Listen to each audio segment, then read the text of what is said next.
And I will invite Matt to take over the mic. Thanks, Lavinia. So, in the next 5 minutes, I don't have any slides. And actually, I'd like to tell you a story. It's a story about the time where a barber and a marketeer outsmarted the entire British government. Now, the story starts in 19th century London. At this time, cholera was a huge problem. It was killing tens of thousands of people, and whole neighborhoods were living in fear because you could go from healthy to dead in just 24 hours.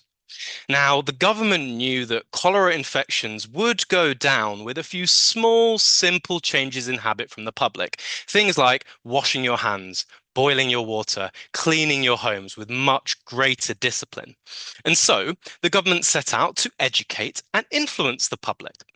Posters screamed things like, filth is the breeding ground of disease. And they shared hygiene rules like boil your water, wash your clothes, clean your drains. And the newspapers lectured the public around morality, around duty, and around cleanliness. Now, you probably won't be surprised to hear that none of this worked, right? Until one man, a barber called Andrew Pears, took a completely different approach. Now, he was actually a businessman who paid quite close attention to what his clients wanted, not what they were told they should want.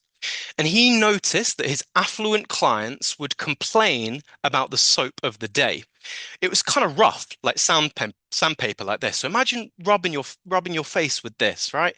It would make your faces red and raw. And so he set out to make a new soap, one designed around beauty and status, not sanitation. And after countless trials, he created something called Pears soap, a translucent bar that was it was golden, it was made with roses and herbs, and it was shiny. And because of all of this, it was an instant hit, especially amongst the middle class. But then what happened next was even smarter. Andrew Pears, as he was retiring, his grandson-in-law joined the business, and this guy was actually a marketeer, a guy called Thomas J. Barrett. Now, this man was a skilled marketer. He convinced respected doctors to provide testimonials for Pears soap. He recruited the English actress Lily Langtry, who famously had flawless skin, to become the poster girl for Pears. He ran stunts like stamping the Pears name on over 250,000 coins before they were circulated. So then what happened was that over the next few decades, pears went from being the pride of London's elite to something you could find in chemist shops all around the world. And people from dozens of countries wanted the famous soap. And even today, over 150 years after it was initially created, Pears soap continues to be an iconic presence in many households around the world. And they've actually not changed the recipes. They did briefly, and there was a backlash. Now, together, Andrew Pears and Thomas J. Barrett accidentally achieved what the British government failed to do by appealing to vanity, status, and sex appeal. Not duty, not discipline. They had people queuing up to buy and use soap. They hadn't just shifted behavior, they'd created a movement, one that will have no doubt saved countless lives. Now, I share this story because it shows a key distinction for L&D to remember in 2026, one between behavioral naivety and behavioral literacy. Behavioral naivety is when we design interventions based on how we want human behavior to work. Behavioral literacy is when we design interventions based on how it actually works. Now, in this example, the government showed behavioral naivety. They believed, well, if people know better, they'll do better. People will want to do the right thing. But actually, people just wanted to do what felt easy and what felt good. Contrast that with Andrew Pears, Thomas J. Barrett. They recognized that the way to get people to change their behavior and to do something wasn't to teach them. It was to design something so irresistible that people would naturally want it. And then to market it around the very human desires that we all have, like status and self-confidence. Now, unfortunately, I still see far, far too much behavioral naivety in L&D today.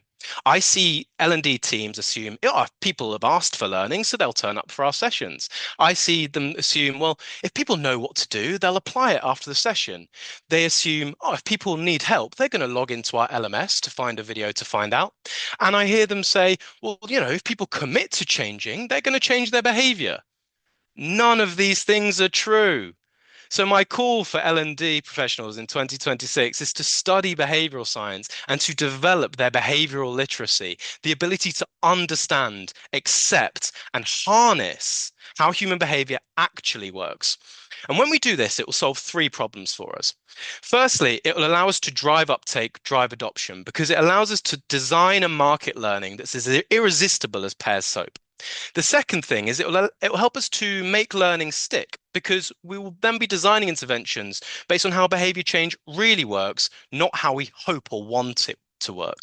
And then finally, it'll allow us to influence stakeholders by understanding what really drives their decisions and their behavior, right? So my challenge to you is quite a simple one. Take one piece of L&D that you are designing as you're going into 2026 and ask yourself, have I built this for how human behavior actually works? Or have I built this based on how I want human behavior to work? Now, finally, if this sounds interesting, I'm actually writing a book on this very topic. A book that aims to help you to avoid resistance, influence behavior change. And what I want to do now is put in the chat box a link which you can basically, if you put in your name, I'll ping you when it's ready so you can get first access. But otherwise, I just want to say thank you so much to the Offbeat team for organizing, for asking me to speak and for indulging me. And thank you, everybody, for listening.